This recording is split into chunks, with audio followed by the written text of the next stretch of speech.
ಆಕಸ್ಮಿಕವಾಗಿ ಬೆಂಕಿ ತಗುಲಿ ಸುಮಾರು 10 ಲಕ್ಷ ರೂಪಾಯಿ ಮೌಲ್ಯದ ಕಡಲೆ ಬಣವೆ ಸಂಪೂರ್ಣ ಸುಟ್ಟು ಕರಕಲಾದ ಘಟನೆ ಧಾರವಾಡ ತಾಲೂಕಿನ ಕರಡಿಗುಡ್ಡ ಗ್ರಾಮದ ಹೊರವಲಯದಲ್ಲಿ ನಡೆದಿದೆ.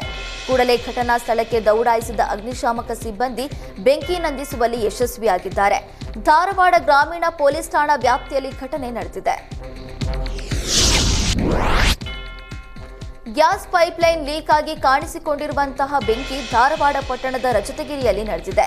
ರಜತಗಿರಿಯ ಮೊದಲನೇ ಕ್ರಾಸ್ನಲ್ಲಿ ಗ್ಯಾಸ್ ಪೈಪ್ ಲೀಕ್ ಆಗಿದ್ದು 1 ಗಂಟೆಗೂ ಹೆಚ್ಚು ಹೊತ್ತು ಬೆಂಕಿ ಧಗಧಗಿಸಿದೆ. ಮನೆಗೆ ಪೈಪ್ಲೈನ್ ಕನೆಕ್ಷನ್ ಇರುವ ಕಾರಣ ಆತಂಕ ಮೂಡಿಸಿದೆ. ಸ್ಥಳಕ್ಕೆ ಅಗ್ನಿಶಾಮಕ ಸಿಬ್ಬಂದಿ ದೌಡಾಯಿಸಿದ್ದು ಬೆಂಕಿ ನಂದಿಸಿದ್ದಾರೆ. ಶಾರ್ಟ್ ಸರ್ಕ್ಯೂಟ್ನಿಂದ ಮನೆಯೊಂದು ಹೊತ್ತಿಯುರಿದ ಘಟನೆ ಕೋಲಾರ ತಾಲೂಕಿನ ಮುದುವಾಡಿ ಹೊಸಹಳ್ಳಿ ಗ್ರಾಮದಲ್ಲಿ ನಡೆದಿದೆ. ಮುನಿರಾಜು ಎಂಬುವರ ಮನೆ ಬೆಂಕಿಗೆ ಆಹುತಿಯಾಗಿದೆ. ಮನೆಯಲ್ಲಿದ್ದ ಟಿವಿ, ಟೈಲರಿಂಗ್ ಮಷೀನ್, ಬಟ್ಟೆಗಳು ಸೇರಿದಂತೆ ಹಲವು ವಸ್ತುಗಳು ಸುಟ್ಟು ಕರಕಲಾಗಿದೆ. ಮಕ್ಕಳ ವಿದ್ಯಾಭ್ಯಾಸಕ್ಕಾಗಿ ಕೂಡಿಟ್ಟ ಹಣವು ಬೆಂಕಿಯಲ್ಲಿ ಆಹುತಿಯಾಗಿದ್ದು ಮುನಿರಾಜು ಕುಟುಂಬ ಕಣ್ಣೀರಿಟ್ಟಿದೆ. ಕೋಲಾರ ಗ್ರಾಮಾಂತರ ಪೊಲೀಸ್ ಠಾಣಾ ವ್ಯಾಪ್ತಿಯಲ್ಲಿ ಪ್ರಕರಣ ದಾಖಲಾಗಿದೆ. ಹೋಟೆಲ್ನಲ್ಲಿ ಸಿಲಿಂಡರ್ ಸೋರಿಕೆಯಾಗಿ ಬೆಂಕಿ ಕಾಣಿಸಿಕೊಂಡ ಘಟನೆ ಬೆಂಗಳೂರಿನ ಬನ್ನೇರುಘಟ್ಟ ಮುಖ್ಯ ರಸ್ತೆಯ ಗೊಟ್ಟಿಗೆರೆಯಲ್ಲಿ ನಡೆದಿದೆ. ಕೇರಳ ಮೂಲದ ರುಚಿ ಕೂಟ್ ಹೋಟೆಲ್ನಲ್ಲಿ ಅಗ್ನಿ ಅವಘಡ ಸಂಭವಿಸಿದೆ. ಹೋಟೆಲ್ ಮಾಲೀಕರ ಬೇಜವಾಬ್ದಾರಿತನದಿಂದ ಬೆಂಕಿ ಅನಾಹುತ ಸಂಭವಿಸಿದೆ ಎನ್ನಲಾಗಿದೆ.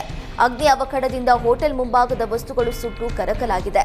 ಇನ್ನು ಹೋಟೆಲ್ ಮುಂದೆ 2 ಪೆಟ್ರೋಲ್ ಬಂಕ್ ಹಾಗೂ ಥಿಯೇಟರ್ ಇದ್ದು ಅದೃಷ್ಟವಶಾತ್ ಭಾರೀ ದುರಂತ ತಪ್ಪಿದೆ. ಕಾಡು ಪ್ರಾಣಿ ಬೇಟೆಗೆ ಯತ್ನಿಸಿದ್ದ ಇಬ್ಬರನ್ನ ವನ್ಯಜೀವಿ ಸಿಬ್ಬಂದಿ ಬಂಧಿಸಿದ್ದಾರೆ. ಉಡುಪಿ ಜಿಲ್ಲೆ ಕಾರ್ಕಳ ತಾಲೂಕಿನ ನೂರಾಲ್ಬೆಟ್ಟು ಗ್ರಾಮದ ಬಳಿ ಘಟನೆ ನಡೆದಿದೆ. ಪ್ರಶಾಂತ್ ಪೂಜಾರಿ, ಅಶೋಕ್ ಪೂಜಾರಿ ಬಂಧಿತ ಆರೋಪಿಗಳು. ಬಂಧಿತರಿಂದ 1 ಬಂದೂಕು, ಮೊಬೈಲ್ ಫೋನ್, ಕಾರು ಹಾಗೂ ಆಟೋ ರಿಕ್ಷಾವನ್ನ ವಶಕ್ಕೆ ಪಡೆಯಲಾಗಿದೆ.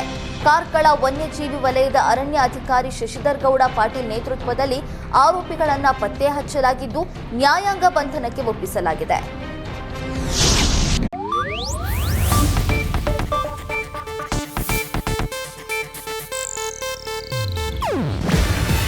ಇದು ಏಷ್ಯಾನೆಟ್ ನ್ಯೂಸ್ ನೆಟ್ವರ್ಕ್ ಪ್ರಸ್ತುತಿ. ನೀವು ನೋಡ್ತಿದ್ದೀರಾ ಏಷ್ಯಾನೆಟ್ ಸುವರ್ಣ ನ್ಯೂಸ್.